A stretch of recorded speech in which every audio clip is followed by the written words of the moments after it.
the ultimate battle, faith, redemption, and the mystery of the Shroud of Turin. What if I told you that the resurrection isn't just about faith, it's history? The resurrection of Jesus Christ is often regarded as the most challenging event for people to accept. After all, how can someone who was brutally executed in public rise again 3 days later under his own power? It defies human logic, and yet billions believe it to be true. Faith in the resurrection isn't just a matter of blind belief. It's a concept deeply rooted in both theology and historical accounts. When we compare this event to other religious figures, Buddha, Confucius, or Muhammad, none of them made such a claim, let alone had followers who were willing to die rather than deny its truth. So what makes the resurrection so different? For many, belief in the resurrection begins in childhood, passed down through religious teachings. But as we grow older, some of us seek more: historical validation, evidence, and logical reasoning. Was it just a symbolic myth, or did it truly happen? Historical texts outside of the Bible reference Jesus' existence and even hint at the impact of his supposed resurrection. As we explore this topic, we'll break down the historical, theological, and philosophical perspectives that have kept this debate alive for centuries. Could it be that the resurrection isn't just a leap of faith, but rather a documented historical event? Religion and Hollywood have always had a complicated relationship, but few films have sparked as much resistance as those that tackle Christianity head-on. The backlash against faith-based films often exposes a cultural bias, one that seems to single out Christianity in particular. Many filmmakers who explore religious themes have faced significant opposition. The controversy surrounding The Passion of the Christ is a prime example. Despite its massive box office success, the film was met with strong criticism from Hollywood insiders. Some labeled it as divisive, while others outright refused to support its production. The opposition wasn't just artistic criticism. It felt like an attempt to stifle a narrative that challenged the secular status quo in the film industry. The resistance wasn't just from Hollywood elites. Media outlets scrutinized the film extensively, often portraying it as overly violent or controversial. But why? Was it because it depicted a historical event that billions of people believe in? Or was it because it confronted audiences with something deeper? An exploration of sacrifice, redemption, and faith. For the filmmaker, creating such a movie wasn't just about telling a story. It was about sharing a truth. Coming from a Catholic background, he fully believed in the message behind his work. To him, this wasn't just a film. It was an opportunity to depict a moment that changed history. However, the pushback made it clear that not everyone was comfortable with that. The trend of opposing Christian narratives in Hollywood continues today. Films centered on biblical themes or openly Christian values often receive less funding, struggle with distribution, and are frequently dismissed as preachy. But if faith-based films are resonating with millions, why does Hollywood remain so hesitant to embrace them? This resistance raises an important question. Is Hollywood truly open to diverse narratives, or does it selectively choose which stories deserve to be told? The conversation about religious films isn't just about one movie. It's about the broader cultural tension between faith and entertainment, a battle that continues to shape the industry today. If you believe these stories deserve to be told, show your support. Smash that like button, subscribe to the channel, and hit the notification bell so you never miss a deep dive into the most powerful, thought-provoking topics. Your support helps bring these discussions to a wider audience. How did an institution founded by Christ become so tainted? For centuries, the Catholic Church has been a cornerstone of faith, guiding billions of believers. But beneath the surface, corruption and scandal have plagued its leadership, challenging the trust of many. High-profile cases, such as those involving Cardinal Theodore McCarrick and even Pope Francis, have exposed a troubling pattern of cover-ups and systemic failure to address serious allegations. The issue extends far beyond individual misconduct. It speaks to a broader crisis within the institution itself. The Church, once revered as a moral authority, has struggled with accusations of protecting abusers rather than victims. This has led many to question, has the institution strayed too far from its original divine foundation? While some argue that corruption is inevitable in any large organization, others believe that the Church's leadership has willfully abandoned its principles. Pope Francis, often seen as a progressive figure, has not been immune to criticism. Despite his outward reforms, accusations persist that he too has shielded individuals involved in misconduct. This pattern of secrecy and silence leaves many wondering if the Church still embodies the values it was meant to uphold. The contrast between the Church's sacred mission and its internal corruption is a stark one. Is it still the institution Christ intended it to be? Or has it become something unrecognizable? As believers grapple with this question, one thing remains clear. The call for accountability is louder than ever, and faith alone may not be enough to restore trust. The Catholic Church has long grappled with the tension between tradition and modern adaptation. But one event in recent years ignited a particularly intense debate. Pope Francis came under fire for allowing the veneration of the Pachamama, a South American fertility idol, during a Vatican ceremony. The act, seen by some as an embrace of indigenous spirituality, was perceived by others as a dangerous step toward religious syncretism. Critics argue that bringing the Pachamama into a sacred Catholic space crosses a theological line. The Bible is clear about the dangers of idolatry, and to many, the act appeared to contradict fundamental Christian teachings. Bishop Vigano, a vocal critic of Pope Francis, has gone as far as to claim that the modern church is operating as a counterfeit, parallel church, one that is moving away from its divine mission. Supporters of Pope Francis, however, see the act differently. They argue that it was a gesture of inclusion, an acknowledgement of indigenous cultures rather than an endorsement of idol worship. The Vatican itself has downplayed the controversy, stating that the event was meant to highlight the interconnectedness of all people and the respect for different traditions. Yet, the broader question remains: has the Catholic Church strayed too far in its attempts to be more inclusive? Is it compromising its core teachings in the name of modernization? These concerns fuel ongoing debates within the Church, as believers question whether certain gestures are fostering unity or undermining theological foundations. As faith and culture continue to intersect, these controversies will likely persist, challenging the Church to navigate the fine line between adaptation and dilution of doctrine. What do you think? Is this an act of respect for indigenous traditions or a dangerous departure from Christian faith? Let us know in the comments. And if you enjoy deep dives into religious and cultural debates, like, subscribe, and turn on notifications so you never miss a discussion. What if humanity itself is the ultimate prize in a war we cannot see? Throughout history, civilizations have been caught in a struggle between forces of good and evil. But what if this isn't just a metaphor? What if it's a cosmic battle unfolding around us? One where our souls are the battleground. From ancient religious texts to modern interpretations, the idea of spiritual warfare has persisted across cultures, leaving us to wonder, are we mere spectators, or are we key players in a divine conflict? The controversy surrounding Pope Francis and the Pachamama idol ignited debate far beyond religious circles. Was it an act of inclusion, or something more sinister? The concept of apostasy, the turning away from faith, has long been considered one of the greatest betrayals in religious history. The parallels to biblical warnings about false gods and idolatry are hard to ignore. Just as Moses descended from Mount Sinai to find his people worshiping the golden calf, some see modern spiritual compromises as a dangerous departure from faith's core truths.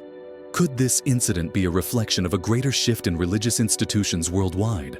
But this debate is bigger than one moment in Vatican history. It speaks to a larger narrative, one that has been retold in countless ways across centuries. The battle between light and darkness, truth and deception, has always been at the heart of human experience. Many religious traditions emphasize this duality, warning of deception that leads people away from their faith.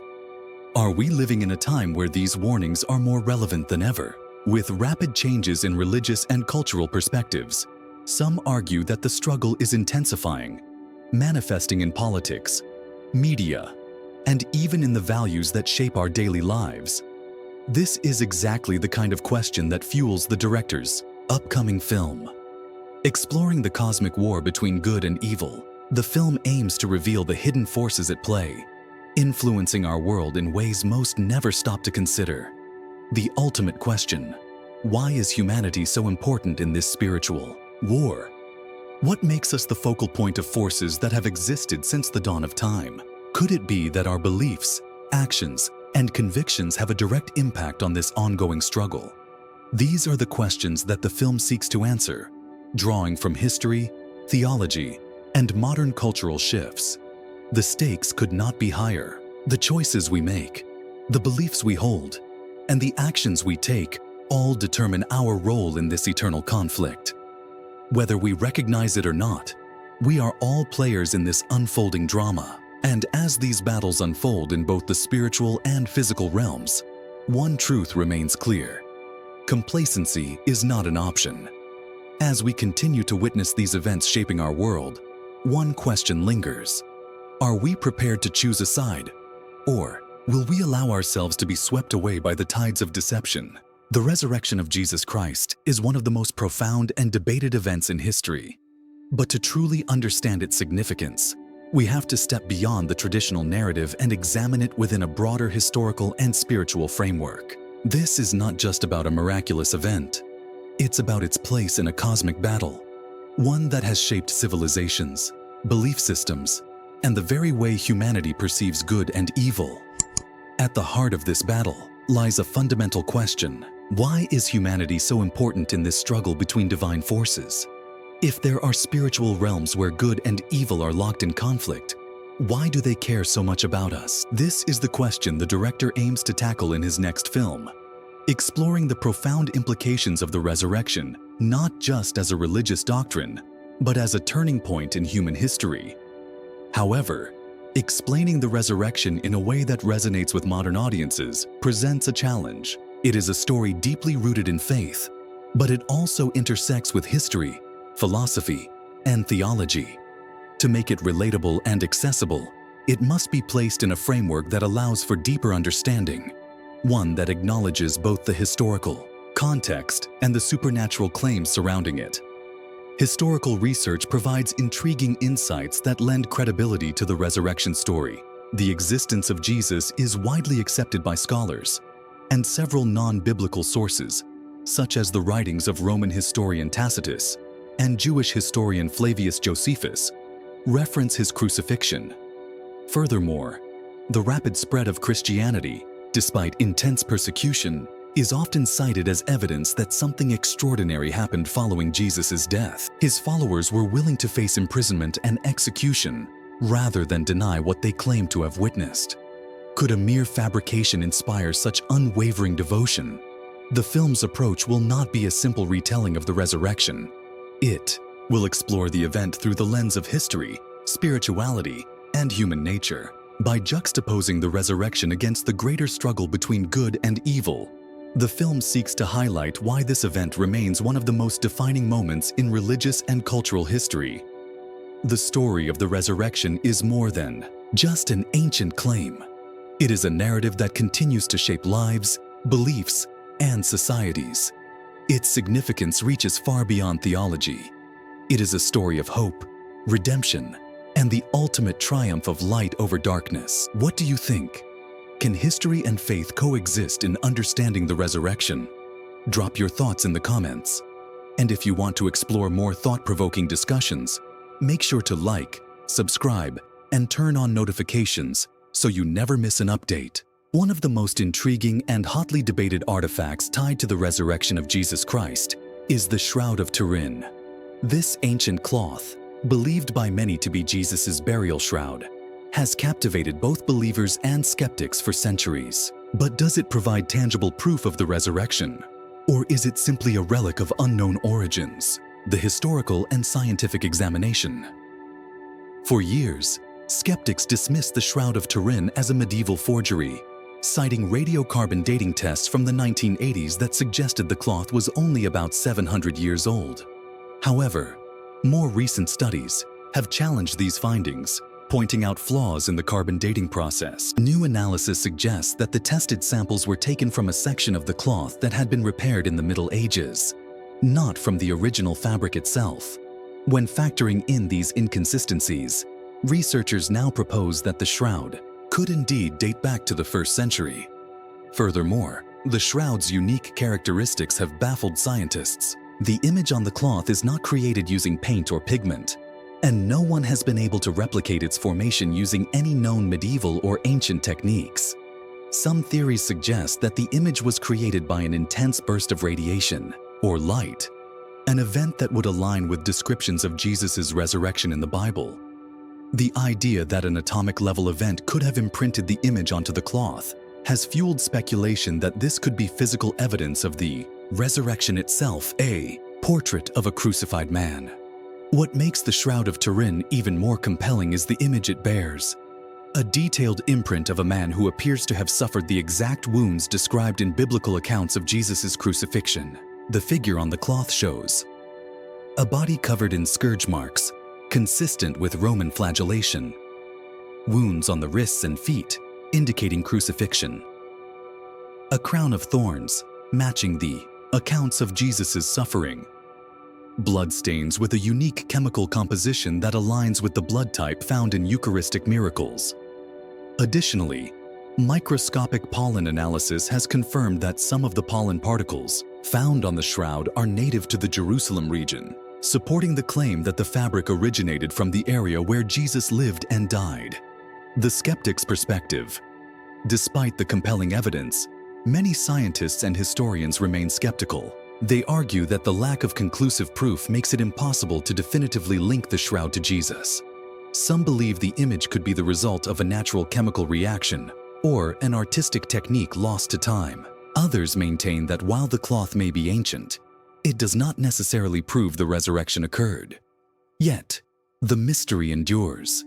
Unlike other religious artifacts, the Shroud of Turin continues to defy scientific explanation, leaving room for both faith and skepticism. It remains one of the most studied objects in history, with new research constantly emerging in an effort to solve the puzzle. A divine signature, or a historical enigma. Whether one sees the Shroud of Turin as miraculous evidence of the resurrection or a historical artifact of unknown origin, its significance is undeniable. It serves as a powerful symbol of faith, challenging both believers and skeptics to question what they know about history, science, and spirituality. Faith is more than belief. It is a guiding force that helps navigate life's challenges. Whether it be personal struggles, moral dilemmas, or historical uncertainties, faith provides the foundation upon which people build their resilience. The significance of faith is particularly evident in discussions about the Shroud of Turin. Regardless of where one stands on its authenticity, the very existence of such an artifact ignites deep questions about history, spirituality, and personal belief. While some dismiss the shroud outright as a medieval fabrication, others see it as one of the most compelling pieces of evidence supporting the resurrection of Jesus Christ. What is undeniable is that the shroud's origins continue to baffle experts. Despite advanced technology and rigorous scientific scrutiny, no one has been able to fully explain how the image was created. It is not painted, nor is it an ordinary imprint. It bears the characteristics of an inexplicable process, possibly involving a burst of intense energy. Some liken it to an ancient form of X-ray vision, where the image appears most vividly in the negative, revealing striking details of a crucified man. This mystery parallels the broader challenge of faith itself. Faith often requires belief in something beyond full human comprehension. Skeptics seek to disprove, while believers find affirmation in its very existence. Science and faith, two forces often seen as opposites, are engaged in an ongoing dialogue, each bringing valuable perspectives. The question is not just about whether the shroud is real, but about what it represents: a symbol of suffering, sacrifice, and, ultimately, redemption. Redemption is a central theme in many religious teachings, and it is one of the most powerful aspects of faith. The idea that no matter how far one has strayed, there is always a path back to grace speaks to the universal human experience. It is in moments of failure, doubt, and struggle that faith becomes most transformative. Redemption is not merely about divine forgiveness, but about personal accountability and growth. It requires deep self-reflection, an honest acknowledgement of past mistakes, and the commitment to change. For those who believe in the resurrection, it is the ultimate testament to the power of redemption. It is a story of triumph over suffering, light overcoming darkness, and hope prevailing against despair. It reminds us that transformation is always possible, even in the face of immense trials. As we reflect on our own lives, we must ask, how do we seek redemption? What role does faith play in our journey towards self-improvement and personal growth? The answers to these questions are unique to each individual, but the message remains the same. Faith, when embraced fully, has the power to reshape our lives in ways we never thought possible. As we reach the end of this discussion, we are left with one final, crucial question. What comes next? Is there something beyond this life? And if so, how do we prepare for it? Many believe that the choices we make today shape not only our present, but our eternity. Faith is a journey, not just a destination. It is a path of self-discovery, personal accountability, and, ultimately, redemption. The beauty of belief lies in the idea that no matter how many mistakes we have made, forgiveness is always within reach. But redemption requires more than just hope. It demands self-reflection, honesty, and the willingness to change. Looking inward and recognizing our flaws is not an easy task, but it is necessary for growth. In Christian belief, the ultimate act of redemption was through Jesus Christ, who, through his sacrifice, offered humanity a way to reconcile with God. This act of mercy serves as a roadmap for those seeking guidance, hope, and purpose. I am Alpha and Omega, the beginning and the end, says the Lord in the book of Revelation. This statement is more than just a biblical verse. It is a reminder that all things begin and end with something greater than ourselves. Whether one believes in divine intervention or the power of self-determination, the search for meaning remains universal. So now, we turn to you. What do you believe? Is faith simply a guide to a moral life? Or is it something deeper, something that connects us to an eternal truth? Let's continue the conversation in the comments. We want to hear your thoughts. If you enjoyed this discussion and want to explore more thought-provoking topics, be sure to like, subscribe, and turn on notifications so you never miss an update.